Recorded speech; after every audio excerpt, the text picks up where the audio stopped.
Let the words of my mouth and the meditations of all of our hearts be acceptable to you, O Lord, our strength and our Redeemer. Amen. Please be seated. I've got to be honest, I've been pretty challenged this week, this month, this season of Epiphany, finding so many things abruptly changing in the direction of our country and our world. There has been something significant arriving in my newsfeed, seemingly on the hour, every hour. I'm finding it difficult to find direction and find my balance each day. So it roots me this morning to find ourselves in Luke chapter 6 and a reading of the Beatitudes. The crowd gathered on the plain, a level playing field. The 12 disciples had just been named and called. Large crowds of people were witnessing the power of Jesus. Some had been healed, their bodies restored.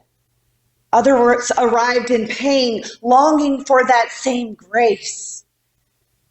They were searching, not just for relief, but searching for a word to help them make sense in their world. They were hungry for truth. Some had walked a long way to be there. Some had endured more than they could say. And so they came, pressing in close, eager to hear what Jesus would have to say. So Jesus looked at them, all the longing, all the need, and he began to speak. Blessed are the poor. Woe to the rich. A few chapters earlier in Luke's gospel, Mary sang the Magnificat. Mary proclaimed God was turning the tables. God lifts up the lowly and sends the rich away empty. So now on this plain, Jesus is reiterating this. He speaks directly to those whose lives are already stretched thin.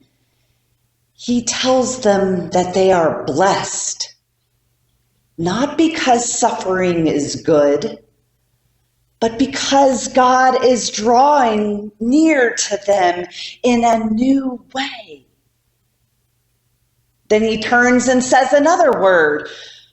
Woe to you who are rich, for you have received your consolation. Woe to you who are full now, for you will be hungry.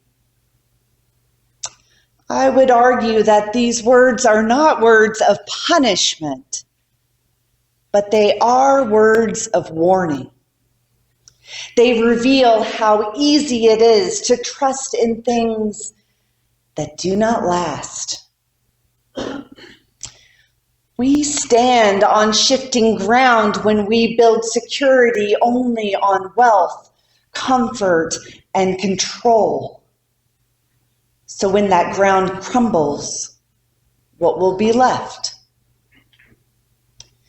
Jesus is inviting us into something greater, something deeper. Blessed are the poor, blessed are the hungry, the mourning, the rejected. Not because their suffering is holy, but because God's kingdom is drawing near them. And woe to those who find comfort in power and privilege. Not because success is sinful, but because they risk losing sight of what truly endures. A college student was canvassing my neighborhood this week for Environment Colorado. It's a hard gig, and I'm sure filled with lots of closed doors. And I admit I was not happy with myself when I opened the door and started a conversation. But now I've been thinking about the beautiful world of honeybees all week. There's this phenomenon with them, with the honeybees, called orientation flights. When young bees first leave the hive, they don't rush out to gather nectar and pollen.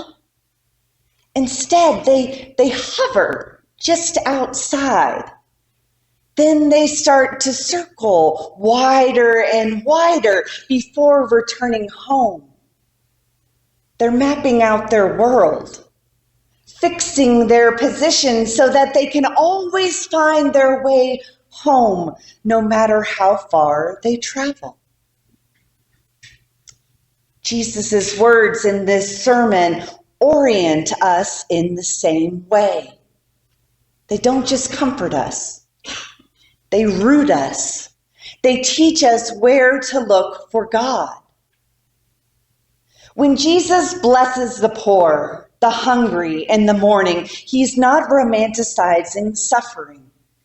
He is revealing to us where God is found. When he warns those who are comfortable now, he is not condemning them, but he calls them to reorient their trust. Let go of what will not last and plant themselves in something deeper. Psalm 1 this morning gives us another image of orientation.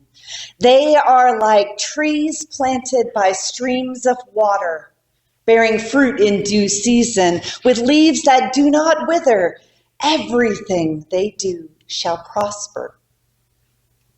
Those who trust in God are the ones who endure. They root themselves in something deeper than their own success or status. These are the ones who flourish. So like the bees, like the trees by the stream, we are meant to be deeply grounded in God's truth.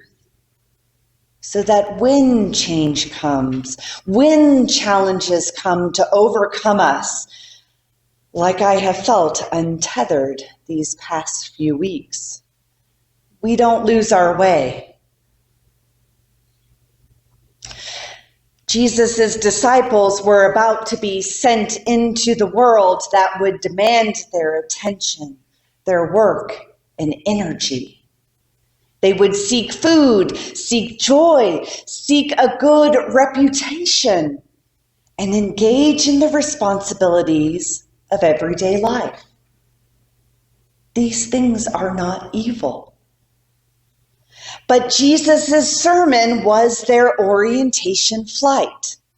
Jesus was showing them how good things in life can go wrong.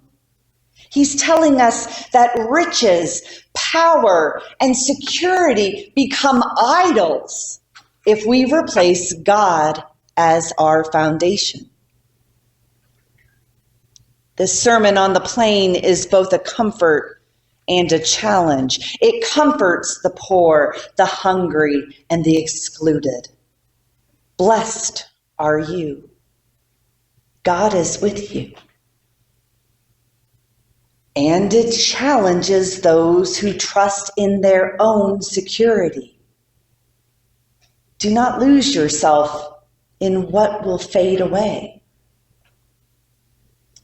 Jesus gives this orientation to his disciples, and he gives it to us. So how do we receive this orientation? How do we orient our own lives? What do we teach our children and shape our community so that we don't lose sight of what really matters? Our world is complex and even chaotic. And Jesus does not leave us to figure this out on our own. So if we take Jesus' words seriously, and this means we have the opportunity to live our lives differently. We can be trees planted by the water, deeply rooted in something that does not shift with the tides.